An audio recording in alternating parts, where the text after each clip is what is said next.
খবর 24 সাথে আপনাকে স্বাগত। নতুন নতুন খবর জানার জন্য আমাদের চ্যানেলে চোখ রাখুন। নমস্কার দর্শক বন্ধুরা, স্বাগত আমাদের এই চ্যানেলে। প্রবল গরমের মধ্যে গত সোমবার থেকে শুরু হয়েছে শান্তির বৃষ্টি। পরপর 3 দিন ধরে কলকাতা সহ রাজ্যের একাধিক জেলায় বিক্ষিপ্তভাবে বৃষ্টি হয়েছে। তাপমাত্রাও 40-42 ডিগ্রি থেকে এক ধাক্কায় নেমে গিয়েছে অনেকটাই। আর এবার কলকাতাবাসীর উপরি পাওনা বৃহস্পতিবার দুপুরে শিলাবৃষ্টির সাক্ষী রইল কলকাতাবাসী।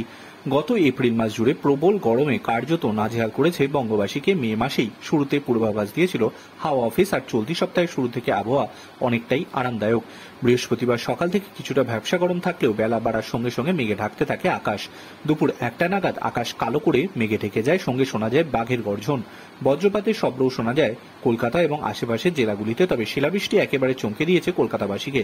বিভিন্ন জেলায় শিলাবৃষ্টির খবর শোনা গেলেও কলকাতায় দীর্ঘদিন পর শিল পড়তে দেখা যায় এই দিন। দক্ষিণ কলকাতায় একাধিক জায়গায় যেমন যাদবপুর, কুঁদঘাট সহ একাধিক জায়গায় শিলাবৃষ্টি দেখা গিয়েছে।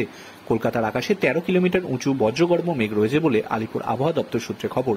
উঁচু মেঘের জেরেই মুহুর্মুহু বজ্রপাত হচ্ছে। বজ্রপাত নিয়ে বিশেষ সতর্কতা দিয়েছে আবহাওয়া দপ্তর। কংক্রিট ছাদের নিচে দাঁড়ানোর পরামর্শ দেওয়া হয়েছে। ঝেঁপে বৃষ্টি এসেছে, বইছে দমকা বাতাস। দক্ষিণ 24 পরগনার ঝড় বৃষ্টিতে কমলার সতর্কতা আগেই জারি করেছে। তার বর্ষণের পূর্বাভাস দেওয়া হয়েছে। ঘন্টায় 50 থেকে 60 কিলোমিটার বেগে দমকা বাতাস বইতে পারে বলে জানিয়েছে আবহাওয়াবিদরা। Bureau report.